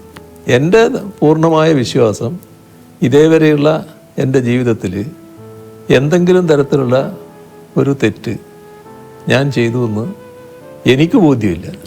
അതുകൊണ്ട് തന്നെ എനിക്ക് നല്ല രീതിയിൽ മുന്നോട്ട് പോകാൻ പറ്റും. പക്ഷേ നമ്മുടെ സമൂഹത്തിൽ വലിയ തെറ്റായ ധാരണകൾ നിലനിൽക്കുന്നുണ്ട് നമ്മൾ കാണണം. ഇപ്പോൾ ഒരു അനുഭവം ഞാൻ പറഞ്ഞാൽ, മുൻപ് അന്ന് ഞാൻ മന്ത്രിയൊന്നുമല്ല, ഞാൻ പിന്നെ പാർട്ടിയുടെ ഒരു പ്രധാനിയായിട്ട് നിൽക്കുന്ന കാലമാണ്. അങ്ങനെ ഒരാൾക്ക് ഒരു ട്രാൻസ്ഫർ വേണം, ഒരാളുടെ മകനാണ്, പാവപ്പെട്ടൊരു മനുഷ്യനാണ്. അയാൾ എൻ്റെ അടുത്ത് വന്നു, ഞാനത് ബന്ധപ്പെട്ട ആളെടുത്ത് പറഞ്ഞു, കൊടുക്കാമെന്ന് പറഞ്ഞു. അങ്ങനെ ഒരു ഇടയ്ക്ക് നാട്ടിൽ ചെല്ലുമ്പോഴാണ് ഇത് വരുന്നത്. ഇദ്ദേഹമാണെങ്കിൽ ഞാനുമായിട്ട് വളരെ അടുത്ത ബന്ധമുള്ള ആളാണ്. എനിക്ക് വീട്ടിലെത്താൻ വേണ്ടി ചിലപ്പോൾ പുഴ കടന്നു പോകണം. ഇപ്പോൾ രാത്രി ഇപ്പോൾ ചിലപ്പോൾ 11 മണി വന്ന് അങ്ങനെയൊക്കെ ആയിട്ട് വരുമ്പോൾ ഇദ്ദേഹത്തെ പോയി വിളിച്ചിട്ട്, ഇദ്ദേഹമാണ് തോണി എന്നാണ് നമ്മൾ പറയുക, വഞ്ചിക്ക്, ആ തോണിയിൽ ഇങ്ങോട്ട് കടത്തുന്നത്. അങ്ങനെ ബന്ധമുള്ള ഒരാളാണ്. ചെറുപ്പം മുതലേ എന്നെ അറിയുന്നയാളാണ്. പക്ഷേ ഒരു 2-3 തവണ ഇദ്ദേഹം വന്നതിന് ശേഷം ഒരു ദിവസം എന്നോട് പറയുകയാണ്, ഇല്ല ഞാൻ എന്തെങ്കിലും വേറെ ചെയ്യേണ്ടതുണ്ടെങ്കിൽ ചെയ്യാം എന്ന് പറയും. അപ്പോൾ എനിക്കത് പെട്ടെന്ന് എനിക്ക് മറ്റൊരു തോന്നലും ഉണ്ടാകുന്നില്ല. നിങ്ങളെന്ത് ചെയ്യാനാണ്, ഇതിൻ്റെ അകത്ത് ചെയ്യാൻ വേണ്ട കാര്യങ്ങൾ പറഞ്ഞിട്ടുണ്ടല്ലോ. അല്ല ഞാൻ മറ്റെന്തെങ്കിലും വീണ്ടും പറഞ്ഞപ്പോൾ എനിക്കൊരു സംശയമായി. എന്താ നിങ്ങൾ പൈസയായിട്ടാണോ ഉദ്ദേശിക്കുന്നത് ചോദിച്ചേ? അതെ. അപ്പോൾ ഞാൻ കുറേ കൂടി മാറ്റാം. അപ്പോൾ ഞാൻ പറഞ്ഞു, നമുക്ക് ഇവിടെ നിർത്താം, എഴുന്നേറ്റ് ഇറങ്ങിക്കോളൂ എന്ന് പറഞ്ഞു. അതത്രയും ഞാനിപ്പോൾ നിങ്ങളോട് പറയുന്നുള്ളൂ, മറ്റൊന്നും നിങ്ങളായതുകൊണ്ട് ഞാൻ പറയുന്നില്ല, നിങ്ങളിപ്പോൾ ഇറങ്ങിക്കോളൂ. അപ്പോൾ പിന്നെ അദ്ദേഹം പോയി അവിടെയുള്ള ആൾക്കാരോട് ഞാനൊക്കിങ്ങനെ അബദ്ധം പറ്റിപ്പോയി ഇങ്ങനെ പറഞ്ഞു എന്നൊക്കെ. എനിക്ക് പിന്നെയും വിരോധമില്ല. പിന്നെ ആ പാവത്തിൻ്റെ മകന് പിന്നെ ട്രാൻസ്ഫർ കിട്ടുകയും ചെയ്തു, ഒരു കോർപ്പറേഷൻ്റെ ഭാഗമായിട്ട് ചെയ്യേണ്ടതായിരുന്നു. അപ്പോൾ അതാണ് നമ്മുടെ നാട്ടിലൊരു ധാരണ. ഇത് ഇങ്ങനെ നമ്മളെ ചെറുപ്പത്തിലേ അറിയുന്ന ആൾക്ക് പോലും ഇങ്ങനെ തോന്നുകയാണ്, ഇങ്ങനെ ചെയ്യാൻ പറ്റൂലേ. അത് നാടിൻ്റെ ഒരു രീതിയായിട്ട് വന്നിട്ടുണ്ട്. പക്ഷെ അതിൽ നിന്ന് വ്യത്യസ്തമായിട്ട് തന്നെ നിൽക്കാൻ അന്നും കഴിഞ്ഞിട്ടുണ്ട്, ഇന്നും കഴിയുന്നുണ്ട്, നാളെയും അതിന് മാറ്റം വരില്ല എന്ന് തന്നെയാണ് എൻ്റെ ഒരു പൂർണ്ണ ബോധ്യം. അങ്ങ് ജീവിതത്തിൽ ഏറ്റവും എപ്പോഴെങ്കിലും ഒരു കരഞ്ഞു പോയ സന്ദർഭമുണ്ടോ? അമ്മയുടെ മരണം അതല്ലാതെ. അത് നമ്മളെ വല്ലാതെ വേദനിപ്പിച്ച സംഭവങ്ങൾ ധാരാളമുണ്ട്. അത് വേദനിപ്പിച്ച ധാരാളം സംഭവങ്ങളുണ്ട്. ഇപ്പോൾ ഏറ്റവും അധികം വിഷമം തോന്നുന്നത് നമ്മുടെ ഒന്നിച്ചുള്ളവരും നമ്മളെ വിട്ടുപിരിയുമ്പോൾ, നമുക്ക് ശേഷം വിട്ടുപിരിയേണ്ടവരാണെന്ന് കരുതുന്നവർ വിട്ടുപിരിയുമ്പോൾ ഒക്കെ ഉണ്ടാകുന്ന പ്രയാസങ്ങളുണ്ടല്ലോ. അതിപ്പോൾ പരസ്യമായിട്ട് തന്നെ പ്രകടമായതാണ്. കോടിയേരി ബാലകൃഷ്ണൻ്റെ ആ അനുശോചന യോഗത്തിൽ സംസാരിക്കാൻ, ആ സംസാരം പൂർത്തിയാക്കാൻ എനിക്ക് കഴിഞ്ഞില്ല. അത് സ്വാഭാവികമായിട്ട് വരുന്ന ഒന്നാണ്. അങ്ങനെയുള്ള ചില ഘട്ടങ്ങൾ ഉണ്ടായിട്ടുണ്ടോ? അങ്ങേക്ക് ജീവിതത്തിൽ എന്തിനെങ്കിലും ഭയമുണ്ടോ? ഭയം എന്നത് ആ തരത്തിലില്ല. പക്ഷേ പൊതുവിൽ ഞാൻ പാർട്ടിക്ക് കീഴ്പ്പെട്ടു പോകുന്ന ഒരാളാണ്. പാർട്ടി ആഗ്രഹിക്കുന്ന പൊതുവായ നിലപാടുകളുണ്ട്. ആ നിലപാടുകളിൽ അണുകിട വ്യത്യാസം വരരുതെന്ന് ചിന്തിക്കുന്ന ഒരാളാണ് ഞാൻ. അതിനെ ഭയന്ന് ഞാൻ ജീവിക്കുകയാണ്.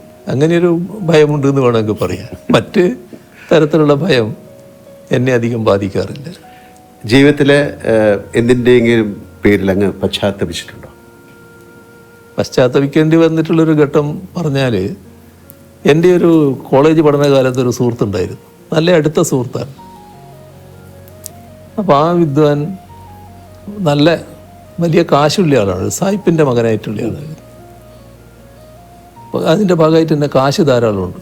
അന്ന് ഈ ട്രൗസറിൻ്റെ പോക്കറ്റിൽ നിന്ന് 100 നോട്ടുകൾ എടുക്കുന്ന ഒരു വിദ്വാനാണ്. അങ്ങനെ കാശുണ്ടാകുന്ന ഒരു വിദ്വാൻ. പക്ഷെ എന്നെ വലിയ കാര്യമായിരുന്നു. ഞാൻ വളരെ അടുത്ത ബന്ധത്തിലായിരുന്നു. മദ്യപാനത്തിലേക്ക് നീങ്ങി പുള്ളി. അപ്പം ഞാനന്ന് ഒരു വിദ്യാർത്ഥി പ്രവർത്തകനൊക്കെ ആയിട്ട് മാറിയിട്ടുള്ള കാലമാണ്. അപ്പം ഞാൻ പറഞ്ഞു അത് ശരിയല്ലേ, ഇത് മദ്യം ഉപയോഗിക്കാൻ പാടില്ല എന്ന് പറഞ്ഞു. പക്ഷെ അത് വല്ലാതെ പരിധി വിട്ട് പ്രയോഗിക്കുന്നവരെ വന്നു. അപ്പോൾ പിന്നെ ഞാൻ ആ ബന്ധം അങ്ങ് വിച്ഛേദിച്ചു. പിന്നെ എനിക്ക് പലപ്പോഴും തോന്നിയിട്ടുണ്ട് ആ ബന്ധം വിച്ഛേദിച്ചത് അയാളെ കൂടുതൽ നാശത്തിലേക്ക് എത്തിച്ചു. അയാൾ വല്ലാതെ തകർന്നുപോയി. തകർന്നൊരു പൂർണ്ണമായ മദ്യപാനിയായി റോഡ് വക്കിലൊക്കെ ഇരിക്കുന്ന സൈസായിട്ട് മാറിയിരുന്നു. അപ്പോൾ അത് പിന്നെ എന്നെ ഒരു കുറ്റബോധത്തിലേക്ക് നയിച്ചിരുന്നു. അത് അന്ന് ഞാൻ അങ്ങനെ വിട്ടിരുന്നില്ലെങ്കിൽ ഞാനുമായിട്ടുള്ള അടുപ്പം തുറന്നിരുന്നുവെങ്കിൽ അയാൾ മദ്യപിക്കുമായിരുന്നു. പക്ഷേ ഇതുപോലൊരു മദ്യപാനിയായിട്ട് മാറില്ലായിരുന്നു എന്നാണ് എൻ്റെ ഒരു തോന്നൽ. അതാണ് എനിക്കൊരു കുറ്റബോധം തോന്നിയ ഒരു കാര്യം. മറ്റൊന്ന് കാര്യങ്ങൾ അങ്ങനെ തോന്നിയിട്ടില്ല. അപ്പം അങ്ങയുടെ ദൗർബല്യം എന്താണ് എന്ന് ഞാൻ ചോദിച്ചാൽ എന്തായിരിക്കും ഒരു ഉത്തരം? അത് എന്താണെന്ന് ഇപ്പോൾ ദൗർബല്യം മനസ്സിലാക്കുന്ന ചില ആൾക്കാർ കണക്കാക്കിയത് എൻ്റെ ദൗർബല്യം എൻ്റെ മക്കളാണെന്നാണ്. അങ്ങനെ ഒരു ദിവസം രാവിലെ എൻ്റെ ഒരു കോളേജ് കാലത്തുള്ള ഒരാൾ രാഷ്ട്രീയമായിട്ട് വിരുദ്ധചേരിയിലാണ്. രാവിലെ എൻ്റെ വീട്ടിൽ വരിക. എതിർചേരിയിലാണ്, ഭയങ്കര എതിരാടിയാണ്. രാവിലെ വീട്ടിൽ വരിക. എന്താ പേര് ഞാൻ പറയുന്നില്ല, എന്താന്ന് ചോദിച്ചപ്പോൾ ഇരിക്കുമെന്ന് പറഞ്ഞു. അല്ല ഞാനൊരു കാര്യം പറയാൻ വന്നതാണ്. പറഞ്ഞ് നിങ്ങളെ നല്ല വിജയൻ്റെ എന്നാണ്. വിജയൻ്റെ മക്കളെ നേരെ ഒരു നോട്ട് കൊടുത്തിട്ടുണ്ട്. ആളെ പേര് പറയുന്നുണ്ട്. അത് തട്ടിക്കൊണ്ടു പോകാനാണ്. ഇയാളുടെ പ്രധാന സുഹൃത്താണ് ഈ ചെയ്യുന്നത്. ഈ പ്രധാന സുഹൃത്താണ് ഇത് പ്ലാൻ ഇട്ടിട്ടത്. അപ്പോൾ ആ സുഹൃത്തിനോട് ഇയാൾ പറഞ്ഞു, പിന്നെ അത് ചെയ്യാൻ പാടില്ല, അതൊക്കെ പിന്നെ നാട് കത്തും, അന്ന് അങ്ങനെ ഒരു വഴിക്ക് പോകരുത് എന്നൊക്കെ പറഞ്ഞു. പക്ഷേ അവനായതുകൊണ്ട് എനിക്ക് ഉറപ്പില്ല, ചിലപ്പോൾ നടന്നേക്കാം. അപ്പോൾ ഞാൻ ചിരിച്ചു. അല്ല, നിങ്ങൾ ചിരിക്കുക ചെയ്യാന്ന് എനിക്കറിയാം, എന്നാലും ഇത് ശ്രദ്ധിക്കേണ്ട ഒരു കാര്യമാണ്. എന്ത് ശ്രദ്ധിക്കാനാണ്? ഞാൻ എന്ത് ശ്രദ്ധിക്കും? ഭാര്യയോട് പറയാൻ പറ്റുമോ? പറഞ്ഞാൽ പിന്നെ പിന്നെയുള്ള അവസ്ഥ എന്താണ്? ഈ കുട്ടികളോട് പറയാൻ പറ്റൂ? അത് പിന്നെ വരുന്നിടത്ത് കാണാൻ നോക്കൽ മാത്രമേ പറ്റൂ. അപ്പോൾ ദൗർബല്യം എന്നുള്ളത് മറ്റുള്ളവരാണല്ലോ വിലയിരുത്തുന്നത്. അങ്ങനെ കണ്ടത് കുട്ടികളാണ് ദൗർബല്യം എന്നുള്ള മട്ടിലാണ്. സംഭവ ബഹുലമായ ജീവിതമാണ് അങ്ങ് കടന്നു പോകുന്നത്. എപ്പോഴെങ്കിലും തളർന്നു പോയ നിമിഷങ്ങളുണ്ടായിട്ടുണ്ടോ? ഒരു ഘട്ടത്തിലും അങ്ങനെ തളർന്നു പോയിട്ടില്ല. കാരണം തളരാൻ വേണ്ടിയുള്ള തളർത്താൻ വേണ്ടിയുള്ള ഒരുപാട് ശ്രമങ്ങൾ ഉണ്ടായിട്ടുണ്ടെങ്കിലും ആ ഘട്ടത്തിലൊക്കെ എൻ്റെ വിശ്വാസം പാർട്ടിയിലാണല്ലോ. പാർട്ടിയോടാണല്ലോ എൻ്റെ ഏറ്റവും വലിയ കൂറ്. അപ്പോൾ പാർട്ടിയുടെ ഭാഗമായിട്ടാണ് ഞാൻ നിൽക്കുന്നത് എന്നുള്ളത് ഒരു കരുത്തോടെ നിൽക്കാൻ എന്നെ പ്രേരിപ്പിച്ചിട്ടുണ്ട്. ഈ ഉയരങ്ങളിലേക്ക് എത്തുന്നതിനൊപ്പം ഏകാന്തതയും നമ്മെ വലയം ചെയ്യും എന്ന് ഞാൻ കേട്ടിട്ടുണ്ട്. അങ്ങനെയൊക്കെ ഏകാന്തത അനുഭവപ്പെടാറുണ്ടോ? അങ്ങനെയില്ല, ഏകാന്തത എന്ന തരത്തിലേക്കില്ല. പക്ഷേ ഒരു പ്രശ്നം എന്താണെന്ന് പറഞ്ഞാൽ, പഴയ കാലത്ത് പോലെ ആളുകളുമായിട്ട് കൂടുതൽ ബന്ധപ്പെടാനും കൂടിയിരിക്കാനും സമയം ചെലവഴിക്കാനും ഒന്നും സമയം കിട്ടുന്നില്ല എന്നുള്ളൊരു തോന്നലുണ്ടാകാറുണ്ട്. പക്ഷേ നമ്മൾ ജീവിതത്തിൻ്റെ ഓരോ ഘട്ടമല്ലേ, ഓരോ ഘട്ടത്തിൽ നമ്മൾ നിർവഹിക്കേണ്ട ഉത്തരവാദിത്വം, ആ ഉത്തരവാദിത്വം നിർവഹിക്കലാണ് പ്രധാനം. ഞാൻ നേരത്തെ പറഞ്ഞ നിയോഗമില്ലേ, ഇന്നത് ചെയ്യുക എന്നൊരു നിയോഗത്തിലേക്ക് വന്നാൽ അത് ചെയ്യണമല്ലോ. അപ്പോൾ അതിനു വേണ്ടി പൂർണ്ണമായിട്ട് അർപ്പണബോധത്തോടെ ചെയ്യുക. നമുക്ക് അതിൻ്റെ ഭാഗമായിട്ട് സമയം കിട്ടുമെങ്കിൽ മാത്രം ആ സമയം ഉപയോഗിക്കുക. ആ നിലയാണ് ഞാൻ സ്വീകരിച്ചു പോകുന്നത്. ഒരു വല്ലാത്ത ഏകാന്തത അങ്ങനെ അനുഭവപ്പെടാറില്ല. പിന്നെ ഏകാന്തമായി പോയി, ഒറ്റക്കായിപ്പോയി എന്നൊരു തോന്നലും എനിക്കൊരു ഘട്ടത്തിൽ ഉണ്ടാകാറില്ല. ഒറ്റയ്ക്ക് ഇരിക്കേണ്ടി വന്നാൽ അതിലൊരു വിഷമവും ഉണ്ടാകാറില്ല. അതാണ് ഏറ്റവും വലിയ പ്രധാനമായ കാര്യം എന്നാണ് എനിക്ക് തോന്നുന്നത്. ഒരു തരത്തിലുള്ള വിഷമവും ഉണ്ടാകാറില്ല. നമ്മുടെ പാട്ടിൻ്റെ കാര്യം ഓർമ്മയിലുണ്ടല്ലോ. ഞാനൊരു കാര്യം ചോദിക്കാം. അങ്ങയുടെ തിരക്കുകൾ ഞങ്ങൾക്കറിയാം.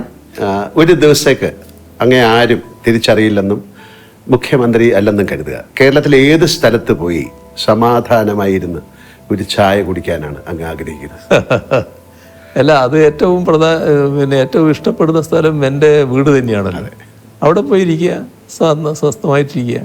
അതൊരു മറ്റു തരത്തിൽ ബാധിക്കുന്ന കാര്യമല്ല. ഈ വലിയ തിരക്കുകൾ കഴിഞ്ഞിട്ട് എങ്ങനെ പോയിരിക്കും എന്നുള്ളത് അതൊരു വിഷയമേ അല്ല.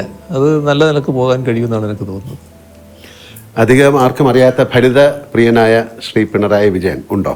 അങ്ങനെയാണെങ്കിൽ ഫലിതം പറയുക അല്ലെങ്കിൽ ആസ്വദിക്കുകയൊക്കെ ചെയ്യാറുണ്ടോ? ഫലിതമായിട്ട് എൻ്റെ അടുത്തുനിന്ന് അധികം വരാറുണ്ടോ എന്നറിയില്ല. എന്നാൽ ഫലിതം ആസ്വദിക്കാറുണ്ട്. നല്ല നിലക്ക് നമ്മുടെ സുഹൃത്തുക്കളൊക്കെ ഇരിക്കുമ്പം പല ഫലിതങ്ങളും പറയുമല്ലോ, അതൊക്കെ നല്ല നിലക്ക് ആസ്വദിക്കാറുണ്ട്. ഏത് വിഷമഘട്ടത്തിലും അങ്ങേക്ക് മാറാത്ത ചിട്ടകളുണ്ടോ? അതായത് ശരി തെറ്റ് അങ്ങനെ യെസ് ഓർ നോ അങ്ങനെയൊക്കെ പറയുന്ന ഒരാളാണെന്ന് ഞാൻ കേട്ടിട്ടുണ്ട്. അത് ഏത് വിഷമഘട്ടത്തിലും അത് മാറില്ല. അതൊരു ജീവിത രീതി തന്നെയാണ്. അതൊരു എൻ്റെ ഒരു ശൈലിയായിട്ട് വന്നിട്ടുള്ള കാര്യമാണ്. അത് ആ നിലക്ക് തന്നെ തുടരാൻ കഴിയുമെന്നാണ് തോന്നുന്നത്. ജീവിതത്തിലെ ഏറ്റവും വലിയ പ്രചോദനം എന്താണ് സാറിൻ്റെ? അല്ലെങ്കിൽ ആരാണ്? അല്ല, അതിൽ ഓരോ ഘട്ടത്തിലുണ്ടാകുന്നതാണല്ലോ. ആദ്യ ഘട്ടത്തിൽ ഇപ്പോൾ AKG ആയിരുന്നു വലിയ ഒരു പ്രചോദന ശക്തിയായിട്ടുണ്ടായിരുന്നു.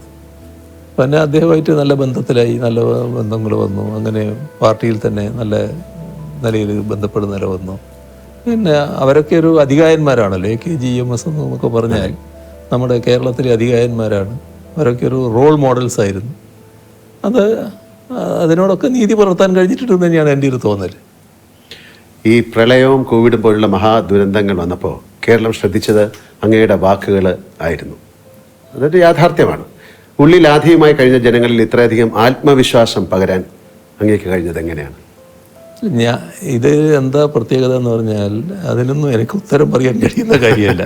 എന്നിൽ പ്രത്യേകമായ എന്തെങ്കിലും ഒരു കഴിവ് അങ്ങനെ ഉണ്ട് എന്ന് വിശ്വസിക്കുന്ന ഒരാളല്ല ഞാനൊരു സാധാരണക്കാരൻ, ഒരു സാധാരണ നിലയിൽ ഉള്ളൊരു ആളെന്ന് മാത്രമേ ഞാൻ കാണുന്നുള്ളൂ.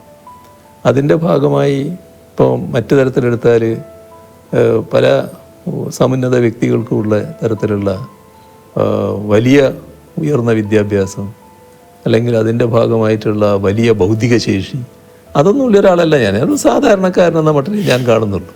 പക്ഷേ ഞാൻ എപ്പോഴും പ്രായോഗികമായ കാര്യങ്ങൾക്കാണ് പ്രാധാന്യം കൊടുത്തിരുന്നത്. അതിൻ്റെ ഭാഗമായി ജനങ്ങളുടെ വിഷമം അതിനോടൊപ്പം നിൽക്കുക എന്നുള്ളത് എല്ലാ കാലത്തും സ്വീകരിച്ചു വന്നിട്ടുള്ളൊരു നില. സാധാരണക്കാരനായി നിൽക്കുക എന്ന് പറയുന്നത് വളരെ എളുപ്പമുള്ള കാര്യമല്ല. അത് അങ്ങേക്ക് സാധിച്ചു. അപ്പോൾ അതിൻ്റെ ഭാഗമായിട്ട് ജനങ്ങളുടെ കൂടെ നിൽക്കുക, ജനങ്ങളോട് പറയുക. അപ്പോൾ അത് ജനങ്ങൾ നല്ല നിലക്ക് എടുത്തല്ലോ. അത്ര നല്ല മനസ്സോടെയാണ് സ്വീകരിച്ചത്. ഇപ്പം സാധാരണ നിലക്ക് ആ ഘട്ടത്തിൽ നമ്മൾ മനുഷ്യരുടെ കാര്യം പറയും. ആ ഘട്ടത്തിൽ ഞാനൊരു ദിവസം പറഞ്ഞു, നമ്മൾ പറയേണ്ട കാര്യങ്ങളെല്ലാം ജനങ്ങളോട് പറയായിരുന്നല്ലോ. നമ്മൾ കുടുംബത്തിൽ പറയുന്നത് പോലെ ജനങ്ങളോട് പറയുന്ന നിലയായിരുന്നു ഞാൻ സ്വീകരിച്ചിരുന്നത്. അപ്പോൾ പറഞ്ഞു ഒരു ദിവസം, പിന്നെ ഇതിൻ്റെ ഭാഗമായിട്ട് ഭക്ഷണം കിട്ടാത്ത പട്ടികൾ, മറ്റ് മൃഗങ്ങൾ, കുരങ്ങന്മാർ അങ്ങനെയുള്ളവരൊക്കെ ഉണ്ടാവും. അവർക്കൊക്കെ നമ്മൾ ഭക്ഷണം കൊടുക്കണം ഈ സമയത്ത്. അത് വലിയ തോതിൽ സ്വീകരിച്ചല്ലോ ആളുകൾ. അതിലൊക്കെയാണ് നമുക്ക് വലിയ സന്തോഷം തോന്നുന്നത്. അങ്ങനെയുള്ള കാര്യങ്ങൾ ശ്രദ്ധിക്കാൻ കഴിഞ്ഞു. അത് അവരോട് കമ്മ്യൂണിക്കേറ്റ് ചെയ്തു. ഉടനെ അതിന് പ്രതികരണം ഉണ്ടായി.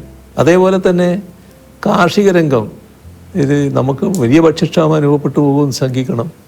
കാരണം കോവിഡ് എത്രയാണ് നീണ്ടു നിൽക്കാന്ന് അറിയില്ലായിരുന്നു.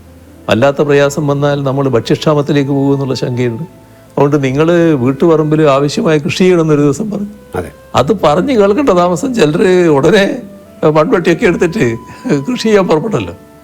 അതൊക്കെ ഒരു നല്ല ആവേശകരമായ കാര്യമല്ലേ. അപ്പോൾ അന്നിങ്ങനെയുള്ള കാര്യങ്ങൾ ചെയ്യാൻ കഴിഞ്ഞു എന്നുള്ളത് തന്നെയാണ് ഒരു പ്രത്യേകതയായിട്ട് ഞാൻ കാണുന്നത്. എനിക്ക് ഫുട്ബോൾ വളരെ ഇഷ്ടമാണ്. സാറ് ചെറുപ്പകാലത്ത് ഫുട്ബോൾ കളിക്കുന്നു എന്നൊക്കെ പറഞ്ഞിരുന്നു. അങ്ങനെയൊക്കെ ഫുട്ബോൾ മാച്ച് ഇപ്പോൾ ഒരു വേൾഡ് കപ്പ് വരികയാണ്, അങ്ങ് കാണാറുണ്ടോ? അങ്ങേക്ക് പ്രത്യേക താല്പര്യമുള്ള ഏതെങ്കിലും കളിക്കാരുണ്ടോ? അത്യാവശ്യം ഞാൻ കാണാറുണ്ട്. അത്യാവശ്യം കാണാറുണ്ട്. ചില കളികൾ നല്ല നിലക്ക് കണ്ടിട്ടുണ്ട്. ഇപ്പൊ തുടങ്ങാൻ പോവാണ്. അതെ. പക്ഷെ ഇത് നമ്മുടെ സമയമായിട്ട് ഒത്തുവരാത്തത് കൊണ്ട് ജൂലൈയിലാണ്. അതെ, അല്ല സമയം ഒത്തുവരാറില്ല പലപ്പോഴും. അപ്പോൾ ഉറക്കൊഴിഞ്ഞ് കാണുക എന്നുള്ളത് ഇപ്പൊ ഞാൻ അങ്ങനെ മെനക്കെടാറില്ല. അല്ല, ഈ അർജന്റീന അല്ലെങ്കിൽ മെസ്സി അങ്ങനെ ആ സമയത്ത് അവരോടൊക്കെ ചായ്വ് കാട്ടിയ നേതാക്കളൊക്കെ ഉണ്ടായിരുന്നു. കൂട്ടത്തിൽ അങ്ങ് ഉണ്ടായിരുന്നോ എന്ന് എനിക്കറിയില്ല, അതുകൊണ്ട് ചോദിച്ചാണ്. അല്ല, അവരൊക്കെ നല്ല കളിക്കാരായിട്ട് തന്നെ കാണുകയാണ്. അതിന്റെ ഭാഗമായിട്ട് ചിലർ അവരെ ജയിക്കാൻ പാടുന്ന നില എടുക്കാറുണ്ട്. അങ്ങനെ ഒരു നില ഞാൻ എടുക്കാറില്ല. പക്ഷെ അവരെയൊക്കെ നല്ല കളിക്കാരായിട്ട് തന്നെ കാണുകയാണ്. എപ്പോഴും അങ്ങ് ഊർജ്ജസ്വലനായിട്ടാണ് ഞാൻ കണ്ടിട്ടുള്ളത്. ഇത് വളരെ പ്രധാനപ്പെട്ട ഒരു കാര്യമാണ്. ആരോഗ്യ സംരക്ഷണത്തിന് അങ്ങ് പുലർത്തുന്ന എന്തെങ്കിലും പ്രത്യേക ശീലങ്ങളുണ്ടോ? അതൊക്കെ ഞങ്ങൾക്കറിയാൻ താല്പര്യമുണ്ട്. അതിൽ സാധാരണ എൻ്റേതായൊരു മിനിമം വ്യായാമം രാവിലെ ഞാൻ ചെയ്യും, ചെറിയ തോതിൽ. അത് കഴിഞ്ഞാൽ പിന്നെ ഭക്ഷണക്രമം, നേരത്തെ ധാരാളം ഭക്ഷണം കഴിക്കുമായിരുന്നു. ഇപ്പം അതിനൊരു ക്രമം പാലിച്ചിട്ടുണ്ട്. ആ ക്രമം തുറന്നു പോവുകയാണ്. വലിയ തോതിൽ ഭക്ഷണം കഴിക്കാത്ത ഒരു രീതിയാണ് ഇപ്പോൾ സ്വീകരിക്കുന്നത്. അത് നല്ല നിലക്ക് തുടരാൻ പറ്റുന്നുണ്ട് എന്നാണ് തോന്നുന്നത്. നമ്മൾ അധിക ഭക്ഷണം കഴിക്കുമ്പോൾ അധിക ഭക്ഷണം കഴിക്കണമെന്ന് സ്ഥിരമായിട്ട് തോന്നിക്കൊണ്ടിരിക്കും. അത് ക്രമീകരിച്ചാൽ പിന്നെ പ്രയാസമില്ല. അത്രയും ഭക്ഷണം മതി നമുക്ക് എന്നൊരു നില. അതിലിപ്പോൾ നല്ല സംതൃപ്തി തോന്നുന്നുണ്ട്. കഴിഞ്ഞ ദിവസം അങ്ങ് കുട്ടികളുമായിട്ട് നടത്തിയൊരു മുഖാമുഖം പരിപാടിയിൽ ഞാനത് കാണുകയുണ്ടായി. അങ്ങയുടെ കുട്ടിക്കാലത്തെ കഷ്ടപ്പാടുകളെ കുറിച്ചൊക്കെ പറഞ്ഞു. ആ അനുഭവം പിണറായി വിജയൻ എന്ന വ്യക്തിയെയും രാഷ്ട്രീയ പ്രവർത്തനയെയും രൂപീകരിക്കുന്നതിൽ സഹായിച്ചിട്ടുണ്ടോ? ഉണ്ടെങ്കിൽ അതെങ്ങനെയാണ്? തീർച്ചയായും. അത് അന്നും ആ വിഷമഘട്ടത്തിലും ഒരു വലിയ അഭിമാനബോധം നിലനിർത്താൻ കഴിഞ്ഞിരുന്നു. അത് ആരുടെയും മുമ്പിൽ കൈനീട്ടാതിരിക്കുക, തെറ്റായ ഒരു കാര്യവും ചെയ്യാതിരിക്കുക, അങ്ങനെയൊരു നിലപാട് അന്നേ സ്വീകരിച്ചിരുന്നു. അതിനിടയാക്കിയത് എൻ്റെ രാഷ്ട്രീയ ജീവിതത്തിൻ്റെ തുടക്കത്തിൽ ഒരു ദിവസം തലശ്ശേരിക്ക് പോകാൻ കാശില്ല എൻ്റെ കയ്യിൽ. അപ്പോൾ ഒരാൾ കയ്യിൽ നിന്ന് വായ്പ വാങ്ങി.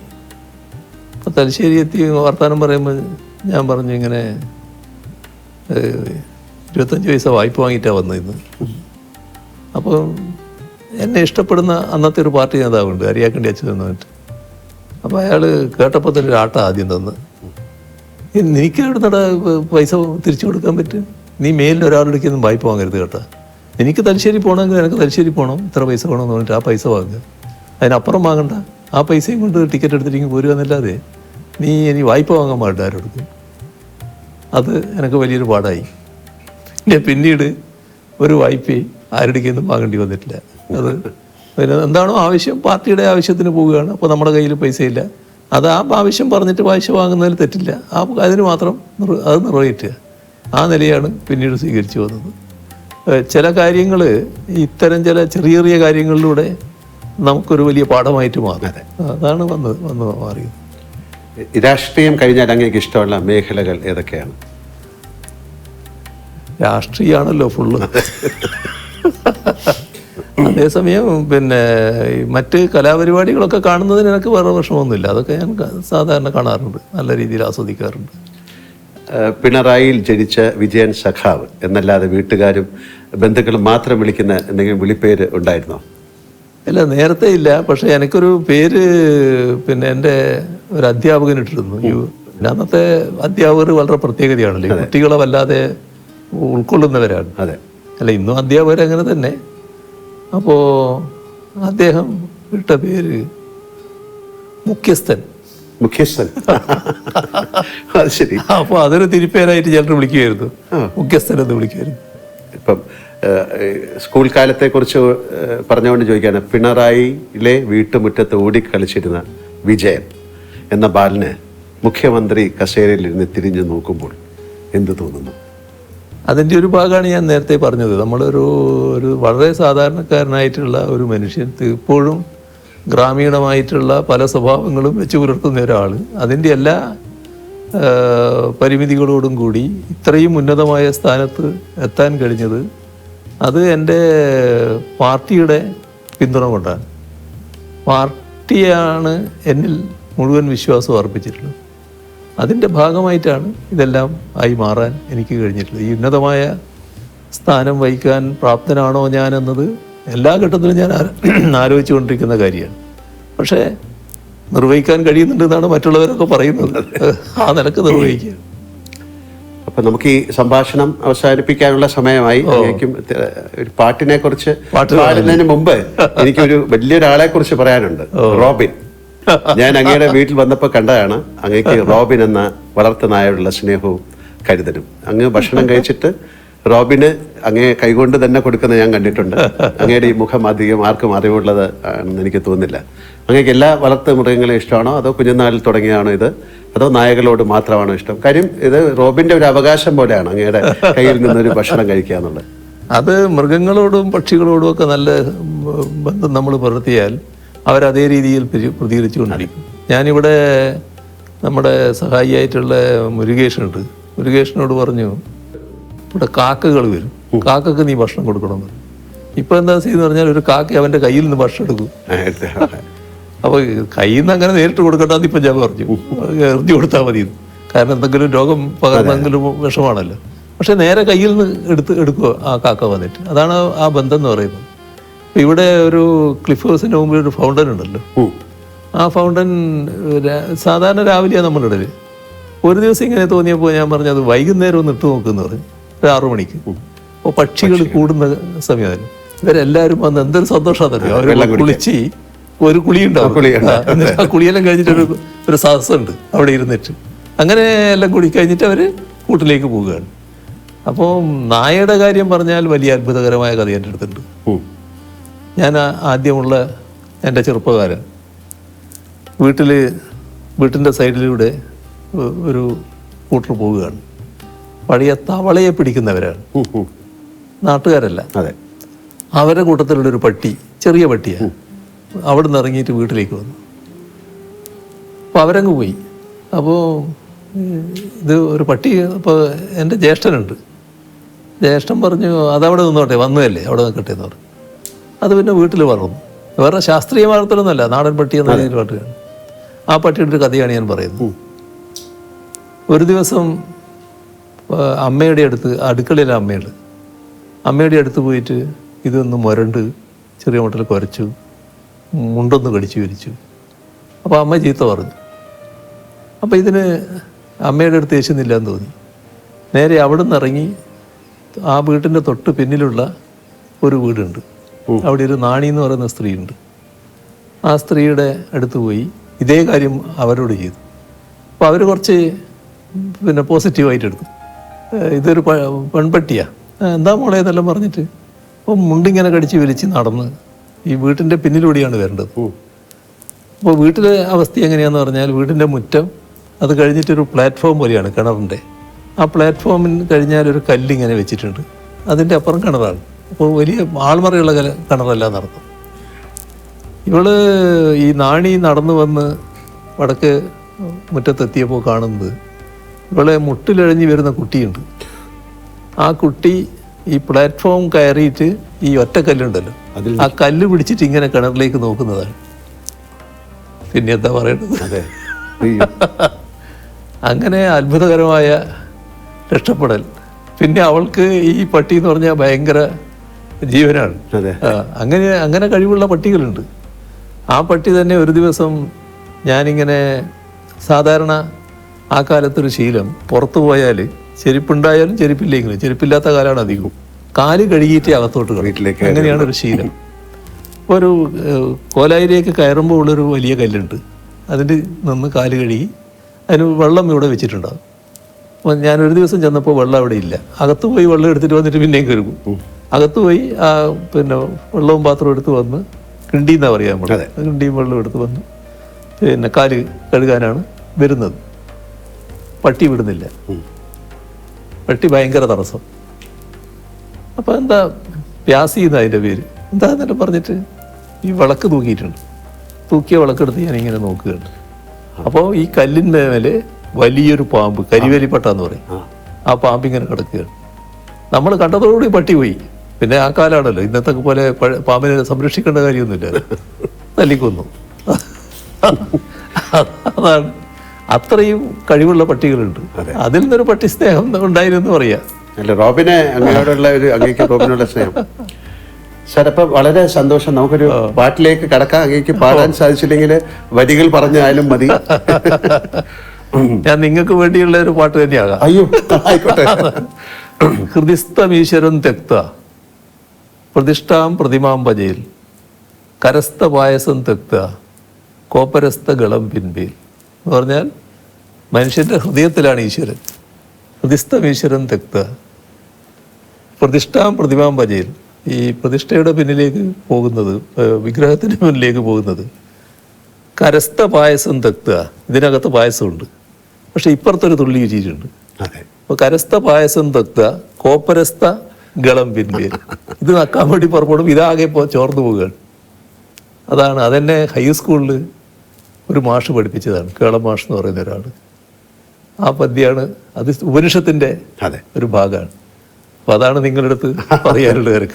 സാർ, ഞാൻ അഭിനയിച്ച ഏതെങ്കിലും സിനിമയിലെ ഒരു ഡയലോഗ് സാറിന് ഓർമ്മയുണ്ടോ എന്നോട് പറയാൻ? അത് എന്തല്ല, ദിനേശനും ദാസനും ഒക്കെ ഒരുപാട് സന്തോഷം. പറയാൻ എന്തെങ്കിലും ഉണ്ടോ, വേറെ എന്തെങ്കിലും? അല്ല നിങ്ങൾ അങ്ങേ പോലൊരു മഹാനടൻ ഇങ്ങനെയും സമയമെടുത്ത് പിന്നെ ഇന്റർവ്യൂ ചെയ്യാൻ തയ്യാറായി എന്ന് പറയുന്നത് അതെ അതെ ഒരു വലിയ സംഭവം തന്നെയാണ്. അതിനോടുള്ള ഒരു സ്നേഹവും ബഹുമാനവും ഒക്കെ തന്നെയാണ് അതിന്റെ പുറകിൽ. അതെ. കാര്യം നമ്മുടെ പലർക്കും അറിയാത്ത നമ്മുടെ പരസ്പര സ്നേഹം ഇങ്ങനെ തുടരട്ടെ. ഇതേവരെ അതാരും അറിയില്ലായിരുന്നു, ഇങ്ങനെ അറിയട്ടെ. വളരെ സന്തോഷം. വളരെ നന്ദി നന്ദി നന്ദി.